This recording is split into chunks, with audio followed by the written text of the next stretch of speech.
सत्य मानता हूँ। लेकिन भगवान को समझने की यही क्वालिफिकेशन है। लोग ये बात जानते नहीं भगवान को समझने की क्या क्वालिफिकेशन है। भगवान जो बोल रहे हैं उसको एक्सेप्ट करना, एग्री करना, आई एग्री व्हाट यू से।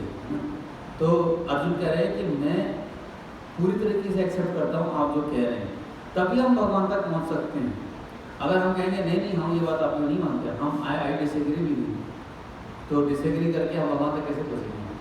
तो अगर नहीं समझ में आती गीता तो व्यक्ति को आचार्य की मदद लेनी चाहिए, भगवद गीता की मदद लेनी चाहिए। आगे क्या बताया जा रहा है, प्रत्येक जीव ब्रह्म है लेकिन परम पुरुषोत्तम भगवान पर ब्रह्म है, जो कि हमने पिछली बार चर्चा किया था। ब्रह्म मतलब आत्मा, पर ब्रह्म मतलब परमात्मा, है ना। हम लोग क्या है, ब्रह्म, और भगवान क्या है, परम ब्रह्म, और दोनों एक साथ एग्जिस्ट करते हैं। हम लोग के बॉडी में ये दोनों एक साथ एग्जिस्ट करते हैं। हम भी रहते हैं इस बॉडी में और भगवान भी रहते हैं, क्योंकि जीव जो है भगवान के बिना नहीं रह सकता, है ना। तो आगे बताया गया है, पवित्रम का अर्थ है भौतिक कल्मश से मुक्त, पुरुषम का अर्थ है परम भोक्ता। तो भगवान परम भोक्ता है ना। शाश्वत का मतलब है इटर्नल। हम लोग संस्कृत के शब्द को हिंदी में इंग्लिश में ट्रांसलेट इसलिए करें ताकि वो इजी हो जाए, क्योंकि आजकल क्या है, लोगों की मॉडर्न एजुकेशन ऐसी है कि वो संस्कृत के टर्म्स और भगवद गीता के टर्म्स से कोई रिलेशन ही नहीं कर पाता, रिलेट ही नहीं कर पाता है ना। रिलेट करने के लिए एक ट्रांसलेशन की जरूरत है। शाश्वत का मतलब क्या है, इटर्नल, समझते हो शाश्वत का मतलब, शाश्वत है। और देवा मतलब भगवान। तो इसी श्लोक के बारे में चर्चा करेंगे। तो उन्होंने नारद, देवल, असित, व्यास, इन सारे महापुरुषों को भी कोट किया कि वो भी भगवान को स्वीकार करते हैं कि ये सब कृष्ण ही परम भगवान है।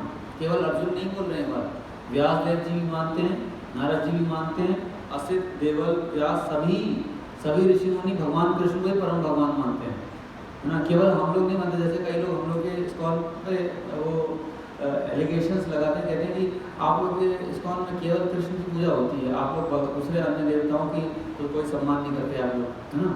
हम लोग इसलिए पूजा नहीं करते दूसरे, क्योंकि भगवान ने स्वयं मना कर दिया कि पूजा करने की जरूरत नहीं है। भगवान ने स्वयं बोला है। देखिए इंद्र की पूजा हुई थी गोवर्धन की लीला में, अब देखा होगा गोवर्धन लीला आपने सुना होगा, पहले इंद्र की पूजा होती थी। तो भगवान ने गोवर्धन लीला करके ये इस्टेब्लिश किया कि देखो इंद्र की पूजा करने का कोई फायदा नहीं है, क्योंकि देवताओं को तो बारिश करनी है, उनका तो ड्यूटी है बारिश करने की। आप इंद्र की पूजा करो या ना करो, देवता की ड्यूटी है कि वो आपको बारिश देगी। तो भगवान ने वहाँ इस्टेब्लिश किया था कि आप गोवर्धन की पूजा करो। तो भगवान खुद ही इस्टेब्लिश करते हैं कि किसकी पूजा करनी है। अगर भगवान चाहते कि देवताओं की पूजा हो तो भगवान कहते हैं कि इंद्र की पूजा करते रहो। इंद्र की पूजा भगवान ने बंद करवाई, गोवर्धन लीला से हमें ये सीखने को मिलता है, और अन्यों की भी पूजा बंद कराई भगवान ने। तो आगे हम चर्चा करेंगे। तो भगवान से अर्जुन कह रहे हैं कि अर्जुन कहते हैं कि आप जो कुछ कहते हैं मैं उसे सत्य मानता हूँ। ये श्लोक में लिखा हुआ है, सर्वम एतत् ऋतत् मन्ये यन्माम वदसि केशव नहीं ते भगवान व्यक्तित्व विदुर देवा न दानवा। कहते हैं कि आप जो भी कुछ कह रहे हैं मैं सत्य मानता हूँ। अर्जुन ये एक्चुअली में एटीट्यूड है। सही एटीट्यूड क्या है भगवान को समझने का, यही सही एटीट्यूड है। इसलिए प्रभुपाद जी कहते हैं कि हालांकि स्टार्टिंग में हमें भगवान तुरंत नहीं समझ में आते भगवान कैसे हैं क्या है, लेकिन एक भक्त को भगवान के सामने इसी एटीट्यूड में प्रेजेंट होना चाहिए कि आप जो कह रहे हैं मैं सही मानता हूँ। एटलीस्ट हम थ्योरेटिकली तो एग्री करें। देखिए प्रैक्टिकल रियलाइजेशन उसी को आता है जो थ्योरेटिकली तो एग्री करेगा, क्योंकि इसीलिए प्रभुपाद जी कहते हैं भगवद गीता को भक्ति भाव से ग्रहण करना चाहिए। ये भगवद गीता भक्ति भाव का ही ग्रंथ है। अगर कोई व्यक्ति चैलेंजिंग एटीट्यूड, हमने देखा है सोशल मीडिया पे भगवद गीता के अगेंस्ट में बहुत सारे लोग मतलब वीडियो पोस्ट कर रहे हैं, वो भी स्पेशली प्रभुपाद जी की गीता के अगेंस्ट में। हम देखते हैं, हम जानते हैं कि ये लोग मूर्ख हैं, जानते हैं, लोग सुनते हैं हम वीडियो कि लोग क्या बोल रहे हैं। एक्चुअली में क्या है कि गीता को आप चैलेंजिंग एटीट्यूड में आप अप्रोच ही नहीं कर सकते। भगवान को आप चैलेंज नहीं कर सकते, आप या भगवान के शुद्ध भक्त को भी आप चैलेंज नहीं कर सकते। जो लोग आचार्य को चैलेंज करते हैं, शुद्ध भक्तों को चैलेंज करते हैं, या जो भगवान कृष्ण को स्वयं चैलेंज करते हैं, उन लोग को भगवान कृष्ण कभी रियलाइज नहीं हो सकते, परम सत्य तक वो कभी नहीं पहुँचेंगे, क्योंकि अध्यात्म का रास्ता ही नहीं है ये। अध्यात्म का रास्ता है हम्बल, ना, विनम्रता, दीनता, हृदय में दीनता हो, भगवान भक्ति भाव, इन भावों से भगवान को व्यक्ति समझ सकता है। अगर हम भगवान सामने चैलेंज करेंगे, हम तो वैसे भी मतलब देखा जाए जन्म मृत्यु में पड़े हुए हैं। अगर आप वैसे भी आपकी कंडीशन हेल्पलेस है, हेल्पलेस कंडीशन में कोई व्यक्ति बैठा हो और वो दूसरे को चैलेंज कर रहा हो, देखो कितना बड़ा मजाक है ये चीज़, है ना। तो सोशल मीडिया में लोग गीता के अगेंस्ट में और ये पता नहीं प्रभुपाद जी गीता के अगेंस्ट में कुछ उनको संस्कृत नहीं समझ में आता है तो वो कमेंट करते हैं कि ये संस्कृत में प्रभुपाद जी ने गलत मीनिंग दिया, वो गलत किया, ऐसे सोशल मीडिया में बहुत सारे पोस्ट पड़े। तो उसमें भी प्रभुपाद जी ने एक्सप्लेन किया है कि कोई संस्कृत स्कॉलर है तो ये मत समझ लेना कि वो व्यक्ति गीता को समझ जाएगा। देखिए स्कॉलरलिज्म एक डिफरेंट चीज़ है और डिवोशन एक डिफरेंट चीज़ है। हो सकता है आप बनारस हिंदू यूनिवर्सिटी से आपने बहुत बड़ा संस्कृत का ज्ञान प्राप्त किया हो, लेकिन भगवान के प्रति अगर आपके अंदर भक्ति भाव नहीं है तो आप बहुत बड़े संस्कृत के स्कॉलर हो गए, लेकिन आप कृष्ण को कभी तक नहीं पहुँच पाएंगे। ये कृष्ण भगवान ने स्वयं बताया हुआ है। एक श्लोक भी है जिसमें कहा है भक्तो अस्मि में सखा चेती ये रहस्यम ही एतत् उत्तमम। भगवान कह रहे हैं तुम मेरे भक्त हो इसीलिए मैं तुमको ये ज्ञान दे रहा हूँ, तुम बहुत बड़े संस्कृत के स्कॉलर हो इसलिए मैं तुमको ज्ञान दे रहा हूँ। भगवान ने ये सब कहीं नहीं कहा कि भगवान ने कहीं गीता में श्लोक में नहीं बोला कि तुम संस्कृत की डिग्री लेके आ जाओ तुमको गीता समझ में आ जाएगी। ये गीता ऐसे समझ में नहीं आती है। तो भगवान को अप्रोच करना है चैलेंजिंग एटीट्यूड में नहीं, विनम्रता में। तो प्रभुपाद जी कह रहे हैं कम से कम हमें सिद्धांत के रूप में इतना तो स्वीकार कर लेना चाहिए कि श्री कृष्ण भगवान हैं और हमें विनीत भाव से हमें भगवद गीता को हम तब समझ सकते हैं। तो विनम्र भाव से अगर कोई व्यक्ति भगवद गीता का पाठ नहीं करता तो भगवान को समझ पाना अत्यंत कठिन है और एक महान रहस्य है। गीता क्या है? एक बहुत ही महान रहस्य है। गीता के बारे में बड़े बड़े फिलोसफर्स ने भी बहुत अच्छे अच्छे कोटेशन दिए हैं। गीता के बारे में उनके एक राइटर हैं, क्या नाम है उनका, जैसे महात्मा गांधी ने कोट लिखा हुआ है ना, महात्मा गांधी ने भी गीता के बारे में कोट लिखा हुआ है। एक आइंस्टीन है और एक आपने देखा होगा कि जो एटम बम बनाने वाले व्यक्ति थे ना ओपेनहाइमर, तो उन्होंने जब जापान पे बम गिराया था तो गीता के श्लोक को कोट किया था। लोग कोट तो गीता के श्लोक को करते हैं और जानते नहीं गीता की कितनी इंपॉर्टेंस है। प्रभुपाद जी बोलते थे विदेशों में 700-800 कमेंट्रीज हैं गीता की, आप लाइब्रेरीज में जाएंगे बहुत सारी कमेंट्रीज मिल जाएंगे, लेकिन प्रभुपाद जी ने कहा कि none of them are authoritative, है ना। अथॉरिटेटिव मतलब सही प्रमाणिक ज्ञान उन गीताओं में नहीं लिखा हुआ। तो प्रभुपाद जी की गीता मुझे तो बहुत पसंद आई। मैं प्रभुपाद जी की बहुत बहुत धन्यवाद देता हूँ कि गीता का इंट्रोडक्शन पढ़ के मुझे बहुत आनंद आया था कि इंट्रोडक्शन में हर चीज़ कवर कर दी है प्रभुपाद जी ने।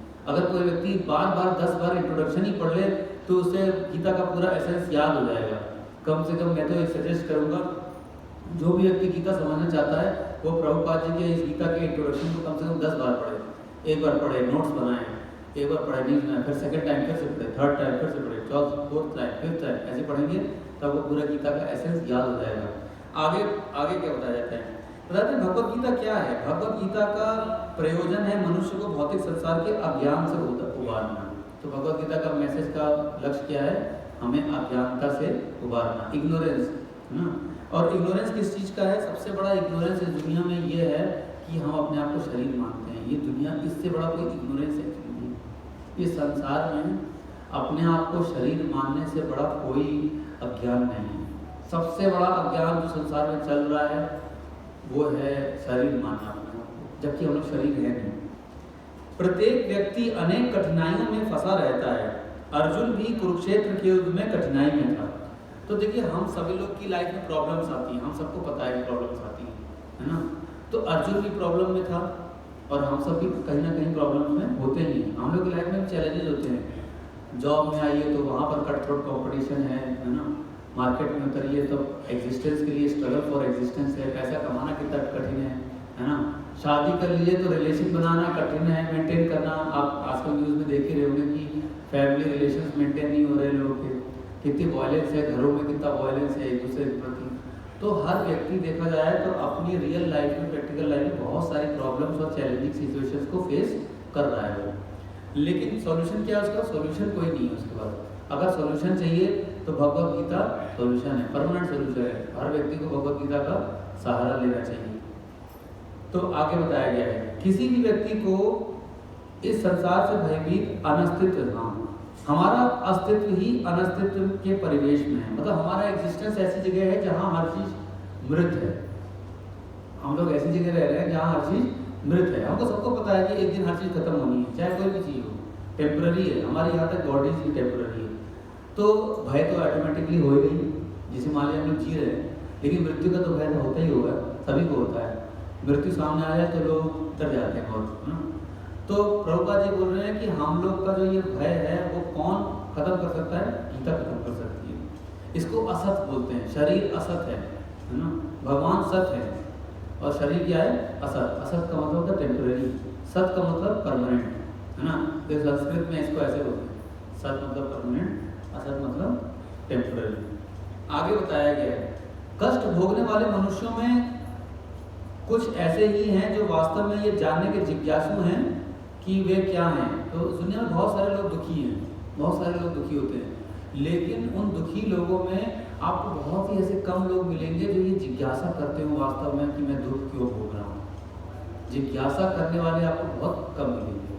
मतलब अगर 100% लोग दुखी हों, 100% तो नहीं, अगर मान लो 100 लोग दुखी होंगे तो आपको 10% लोग ही ऐसे मिलेंगे जो रियली में इंक्वायर करते हों कि हमें दुख क्यों आ रहा है। और प्रभुपाद जी कहते हैं गीता, ऐसे ही व्यक्ति लोग गीता को सही मायने में समझ पाते हैं क्योंकि उनके अंदर जिज्ञासा है। जैसे मान लीजिए किसी व्यक्ति के अंदर जिज्ञासा ना हो, है ना, लाइफ के प्रति, लाइफ की फिलॉसफी के प्रति, लाइफ के कष्टों के प्रति, तो उसको कितना भी गीता कह दोगे, कहते हैं ये लोग पढ़ो, तो उसको कोई जिज्ञासा ही नहीं है, तो उसको कोई आंसर ही नहीं मिलेगा। तो मैंने देखा है कि गीता उसी को समझ में आती है जो अंदर से जिसके इंक्वायरी है, कुछ जिज्ञासा है, वही व्यक्ति गीता समझ पाता है। प्रभुपाद जी ने इस बात को कौन समझ पाता है, जो लोग ये प्रश्न करना प्रारंभ कर देते हैं कि वे क्यों कष्ट उठा रहे हैं, कहाँ से आए हैं, मृत्यु के बाद कहाँ जाएंगे। भगवत गीता को समझने के सही विद्यार्थी वही है, भगवत गीता को वही व्यक्ति समझ पाता है। निष्ठावान विद्यार्थी भगवान के प्रति आदर भाव से भगवान को अप्रोच करता है, ऐसा ही अर्जुन भी ऐसा विद्यार्थी था। तो जो लोग जिज्ञासा करते हैं उनके बारे में बताया गया। मनुष्य इस संसार में जब मनुष्य वास्तविक प्रयोजन को भूल जाता है, तब भगवान कृष्ण विशेष रूप से उसी प्रयोजन को स्थापित करने के लिए अवतार लेते हैं। लोग कहते हैं भगवान क्यों आते हैं, अवतार क्यों लेते हैं? भगवान अवतार इसलिए लेते हैं क्योंकि ह्यूमन सोसाइटी जो है वो अपने गोल को भूल जाती है। अल्टीमेट गोल ह्यूमन सोसाइटी का है लिबरेशन या सेल्फ रियलाइजेशन। तो ह्यूमन सोसाइटी अभी क्या है, लोग भूल गए हैं कि ये हमारा गोल है। और जब तक आप वहाँ नहीं पहुँचेंगे, आप लिख के ले लीजिए, कभी आपको परमानेंट शांति नहीं मिलेगी। आप लिख लो, चाहे आप 10 साल बाद आ जाना इस टेम्पल में, तब भी आप यही देखोगे अभी तक मैं अपने आप को सेल्फ रियलाइज नहीं कर पाया हूँ, क्या शांति मिल गई मुझे। आपके पास पैसा हो सकता है, आप बहुत अमीर हो सकते हैं, बहुत नेम फेम होगा आपके पास, लेकिन आपको अंदर से शांति नहीं मिलेगी क्योंकि अल्टीमेट गोल तक नहीं पहुँचे। जब तक व्यक्ति अल्टीमेट गोल तक नहीं पहुँचता, उसको परम शांति का प्राप्त नहीं होती है। ये गीता का उद्देश्य है। ये ह्यूमन सोसाइटी को पता ही नहीं है कि हम क्यों हैं। वो तो सोच रहा है कि हम अमीर बनना है, हमें नेम फेम कमाना है, हम बड़ा आदमी बनना है और पूरी दुनिया में अपना परचम फैलाना है और दुनिया वाले सब हमें जाने कि हम कितने ग्रेट हैं। जनरली लोगों की यही कंसेप्शन होते हैं कि हमें दुनिया में यही अचीव करना है।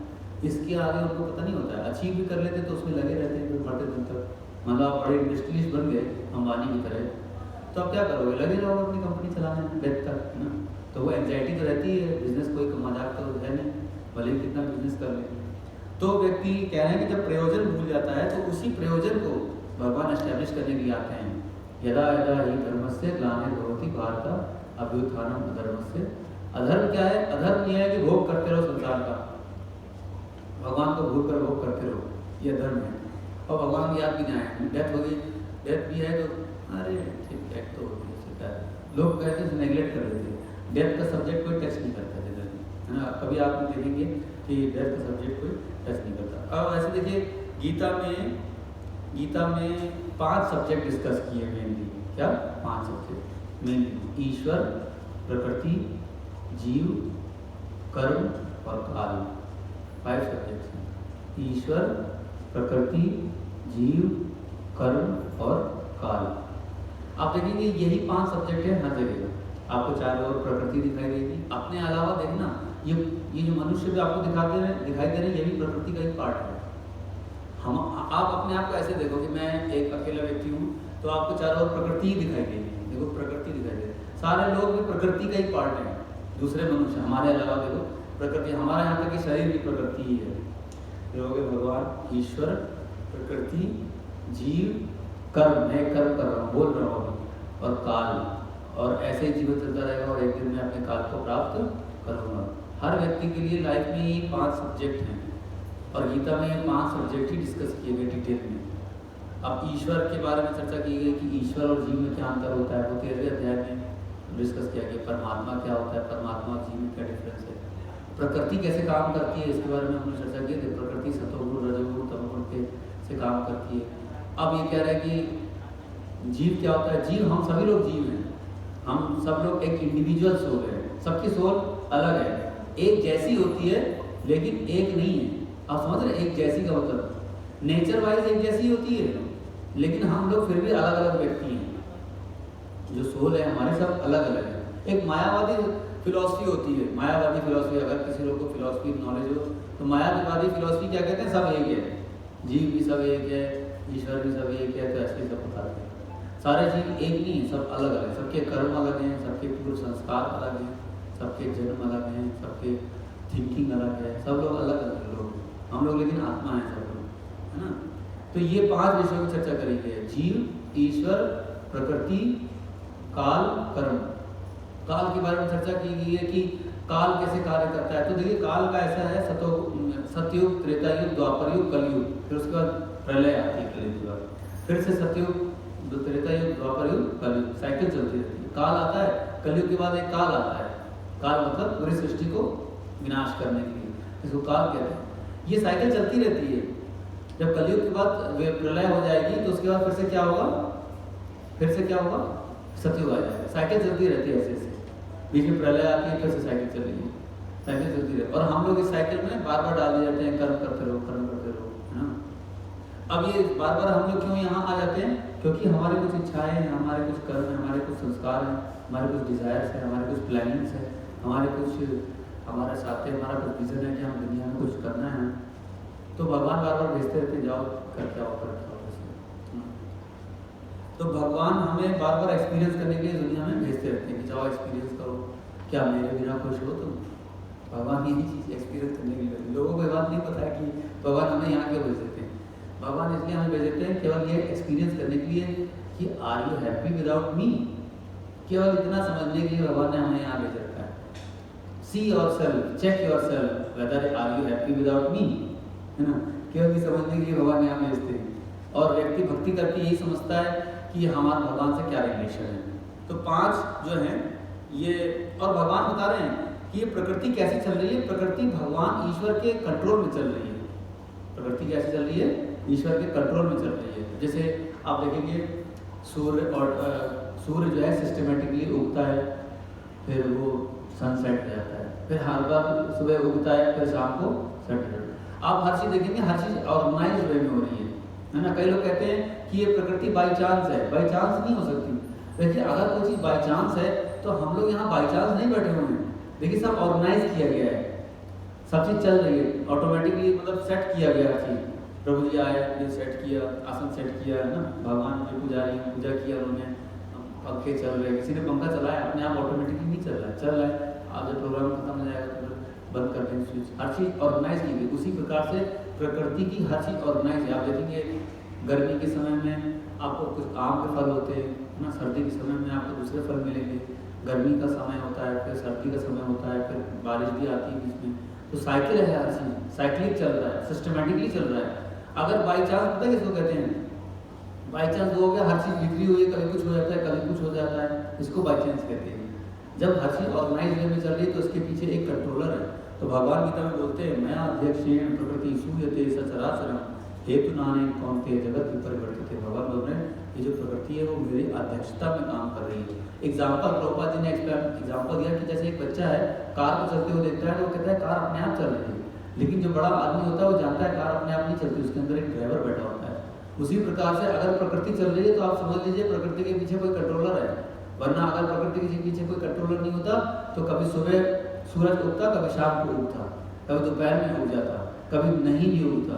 लेकिन वो ऐसा नहीं चल रहा है, वो साइक्लिक ऑर्डर में सिस्टमेटिकली ऑर्गेनाइज वे में चल रहा है। इसके पीछे, इसका मतलब है उसके पीछे कोई इंटेलिजेंस है, किसी ने सब चीज़ ऑर्गेनाइज की, इसका उदाहरण दिया गया है। फिर आगे बताया गया भौतिक प्रकृति क्या है। प्रकृति जो है वो भगवान की पत्नी है। भगवान है, भगवान विष्णु है, प्रकृति क्या है, भगवान की पत्नी है। पृथ्वी क्या है, भगवान की पत्नी है। और हम लोग क्या है, बच्चे हैं हम लोग। हम लोग को कैसे पैदा हुए हैं हम लोग? भगवान और प्रकृति, भगवान ऐसे देखते हैं प्रकृति को, ऐसे करके आंखों से घूर के देखते हैं प्रकृति को, पृथ्वी को, तो पृथ्वी बच्चे दे देती है। तो भगवान ऐसे बच्चे पैदा करते हैं। और बच्चे भी कौन है? केवल मनुष्य नहीं है, उसमें सांप भी हैं, गाय बैल भी है, शेर भी है, चीता भी है, मगरमच्छ भी है, और चिड़िया भी हैं, सब है। ये सब बच्चे हैं हमारे, मतलब कैसे? प्रकृति से तो पैदा हो रहे हैं। ये हमारे शरीर कहाँ से आ रहे हैं? प्रकृति से तो आ रहे हैं। हम लोग किसी माँ के गर्भ से नहीं, हम लोग प्रकृति से ही पैदा हो रहे हैं। माँ का शरीर भी क्या है? वो भी तो प्रकृति है। शरीर क्या है? प्रकृति तो है शरीर, लेकिन शरीर को हम लोग अपना मानते हैं। हम लोग प्रकृति में और अपने में डिफरेंस नहीं कर पा रहे हैं एट प्रेजेंट। क्यों? क्योंकि हम लोग अज्ञानता में हैं। जो व्यक्ति अज्ञानता में है वो अपने में, सेल्फ में और नेचर में वो डिफरेंस नहीं कर सकता। वो who am I, what I am, तो वो व्यक्ति के अंदर इतना साइंटिफिक नॉलेज नहीं होता कि इसमें डिफरेंस कर ले जाए वो, क्योंकि बिना डिवोशन के, बिना भक्ति योग के इतना डिफरेंस करना व्यक्ति अंतर नहीं कर पाता है। तो ये बताया गया प्रकृति क्या है? प्रकृति भगवान की पत्नी है। भगवान उस पर ग्लांस करते हैं, देखते हैं ऐसे, तो भगवान प्रकृति जन्म देती है बच्चों को। तो भगवान गीता में कहते हैं कि जो जीव है, जीव जो क्या कर रहा है? प्रकृति को एक्सप्लॉइट कर रहा है। इसमें जीव का क्या रोल? जीव क्या कर रहा है? सिर्फ प्रकृति को एक्सप्लॉइट कर रहा है। प्रकृति के 3 गुण हम चर्चा कर चुके हैं, 5 विषयों के बारे में चर्चा करी, और आगे बताया गया है देवी देवताओं के पीछे के बारे में बताया गया, देवी देवताओं के बारे में, कि देवी देवताओं की पूजा क्या है। जनरली देवी देवताओं की पूजा कौन करता है? जो लोग अपनी डिजायर्स के लिए पूजा करते हैं। जैसे क्या? सुख संपत्ति घर आदि। आपने देखा वो लोग देवी देवताओं की पूजा बहुत करते घर में ना, इसलिए उनको क्या कहते हैं? भगवान कह रहे हैं देवी देवता की पूजा कौन करता है? काम स्तर हृत ज्ञान प्रपद्य अंत देवता तम तम नियम स्थाय प्रकृति हमेशा स्वयं, जिनकी बुद्धि भौतिक इच्छाओं द्वारा चुरा ली गई है। भगवान की तो बता रहे हैं, जिसकी बुद्धि भौतिक इच्छाओं के द्वारा चुरा ली गई है, वो व्यक्ति देवताओं की शरण में जाते हैं। देव देवताओं की शरण जाकर लोग वो लोग लेते हैं जिनकी डिजायर्स होती है, डिजायर्स फुलफिल करने के लिए। तो भगवान कह रहे हैं, लेकिन भगवान बताते हैं कि देवी देवता की पूजा करके आपको बार बार जन्म लेना पड़ेगा, क्योंकि डिजायर्स फुलफिल करना है। तो डिजायर्स कभी खत्म नहीं होती, डिजायर्स आर अनलिमिटेड, डिजायर्स का कभी एंड नहीं होता है। पता है कैसे डिजायर्स है? डिजायर एक के बाद एक उसकी तरह है। अभी एक प्लेजर हंट आपने देखा होगा, एक प्लेजर हंट गेम होता था, है ना, कि वो छुपा होता था, उसको खोजना होता था, है ना। अब आप देखो, अगर आपका एक गोल है, जब आपको वो गोल अचीव हो जाता है तो आपका नया गोल बन जाएगा, है ना। जैसे मिराज होता है ना, मिराज आप देखा होगा, गर्मी में कार चलाते वक्त आगे पानी दिखाई देता है ना। तो वो पानी जैसे जैसे कार आगे जाती थी, वो पानी भी आगे आगे आगे चल रहा है। पानी कभी आप छू नहीं पाओगे उस पानी को, आप चलते जाओ, पानी आगे जाता जाएगा। उसी तरह डिजायर, आपको एक डिजायर फुलफिल हो जाएगी तो आपकी नेक्स्ट डिजायर आ जाएगी, फिर नेक्स्ट डिजायर फुलफिल हो जाएगी तो फिर नेक्स्ट डिजायर आ जाएगी। तो हम लोग हमेशा डिजायर को चेंज कर रहे हैं, तो वो कभी खत्म नहीं होती डिजायर, क्योंकि डिजायर कहाँ से आ रही है? प्रकृति से तो आ रही है। कोई चीज़ आप देख रहे हो तो आपको अच्छा लग रहा है तो आप उसको फॉलो कर रहे हो, है कि नहीं। डिजायर कहाँ से आ रही है? डिजायर अंदर से नहीं आ रही है, डिजायर बाहर से ही आ रही है। अब बताओ, दुनिया में कितनी चीज़ें, अनलिमिटेड चीज़ें हैं, कोई खत्म होगा कभी? बताओ, एक के बाद एक डिजायर आती रहेगी। तो भगवान कह रहे हैं, तुम अगर डिजायर ऐसे फॉलो करते रहोगे तो कभी भी तुम अल्टीमेट डेस्टिनेशन पे नहीं पहुंच पाओगे। आगे भगवान अपने धाम के बारे में बताते हैं, न तद भासते सूर्यो न शशांको न पावका यत् तत्वा निवर्तन्ते तत् धाम परमं मम। भगवान बताते हैं, मेरे धाम आओ। मेरे धाम कैसे आओगे? भगवान का नाम लेकर, भगवान की भक्ति करके। फिर आगे बता रहे हैं, आध्यात्मिक आकाश के बारे में बताया है भगवान ने, पूरी भौतिक सृष्टि के बारे में बताया है। और भगवान कह रहे हैं कि भक्ति करने से क्या होगा? भगवान बता रहे हैं, अंत काले जमा में स्मरण मुक्ता कलेवरम या प्रयाति सम्मत भावम याति नास्त्र संशय। भगवान गीता में कह रहे हैं कि अगर हम भगवान को स्मरण करते हैं पूरे जीवन भर, तो मृत्यु के समय में भी हम भगवान को ही याद करेंगे। क्योंकि एक वैज्ञानिक चीज़ है, वो वैज्ञानिक चीज़ ये है कि ऐसा कहा जाता है कि जो चीज़ आप लाइफ टाइम रिमेंबर करोगे वही एंड में आपको रिमेंबर होगी, है ना। तो भगवान गीता में कह रहे हैं कि अगर आप लाइफ टाइम हमें रिमेंबर करोगे तो एंड में भी आप भगवान को रिमेंबर कर पाएंगे। तो फिर भगवान के धाम में जाने का यही टेक्निक है एक्चुअली। व्यक्ति को अगर डेथ के समय में भगवान के पास पहुँचना हो, वरना यहीं आ जाएगा व्यक्ति को पता नहीं कि हम नहीं आ जाएंगे। उससे यमराज जी पूछेंगे क्या इच्छा है, तो हम कहेंगे अरे ये काम काफ़ी था, तो हम भगवान से हमें यहाँ भेजेंगे। तो आगे ये बताया गया है कि आप जो इच्छा करोगे मृत्यु के बाद फिर हमें वहाँ पर भेज दिया जाएगा। गीता में ये बात बताया है। अब भगवान गीता में ये वैदिक शास्त्रों का ज्ञान क्यों देते हैं? क्योंकि ये बात लिखा हुआ है, माया मुग्ध जीव नाही स्वतः कृष्ण ज्ञान, जीवे कृपाए कैला कृष्ण वेद पुराण।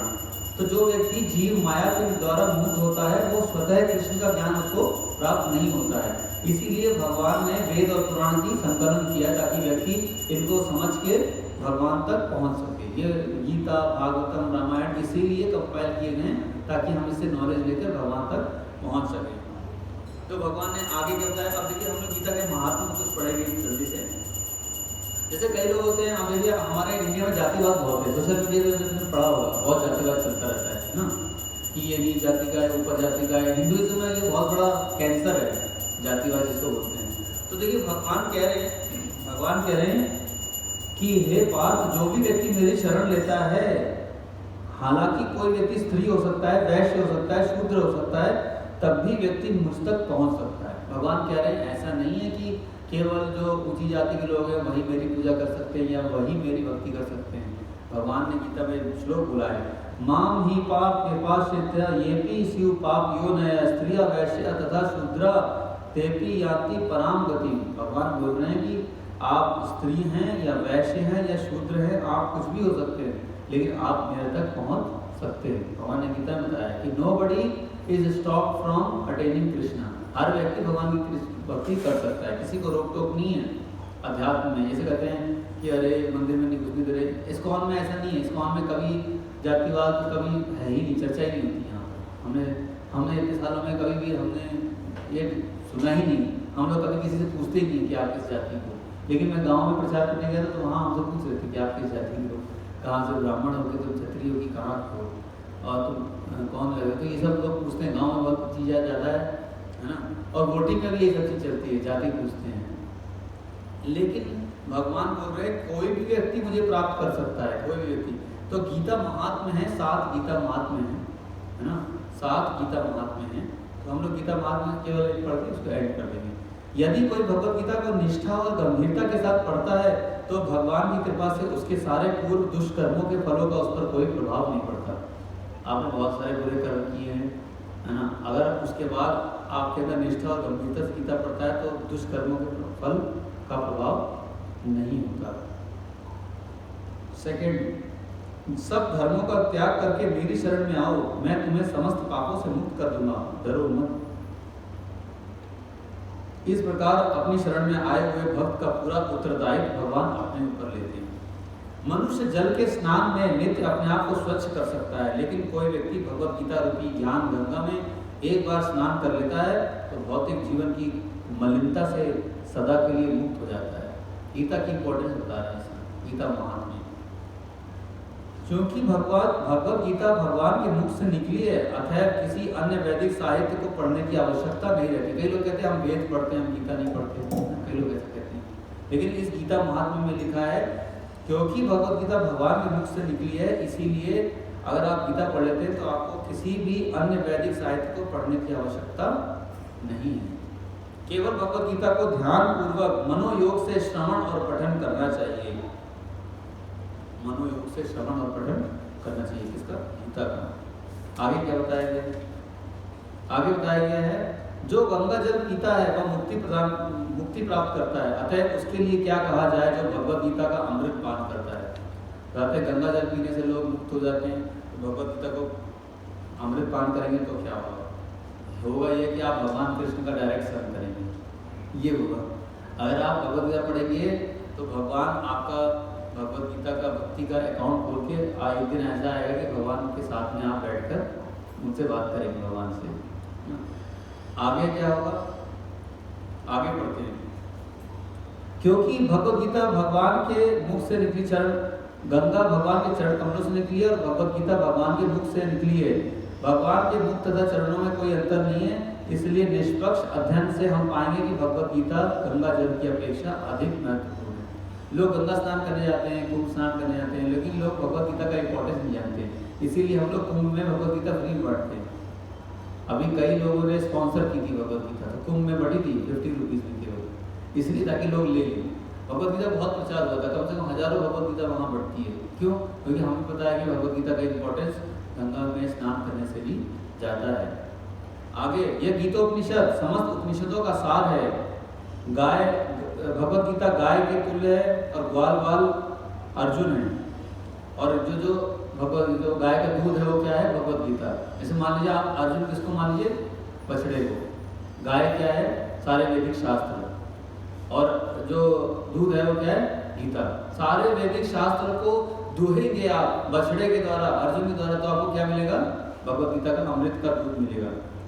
आजकल के लोग ये चाहते हैं कि एक शास्त्र, एक ईश्वर और एक धर्म हो, उत्सुक है। तो ये श्लोक है, केवल एक शास्त्र हो, भगवत गीता, सबके विश्व के लिए हो। केवल एक ईश्वर हो, भगवान कृष्ण ना। एक प्रार्थना हो, भगवान का नाम, हरे कृष्ण कृष्ण कृष्ण हरे हरे, हरे राम राम राम हरे हरे। तो अल्टीमेट जो मैसेज है भगवत गीता का कि हम भगवान की शरण लें, यही मैसेज है भगवत गीता का। ठीक है, तो हम यहीं पर विराम देंगे। लगभग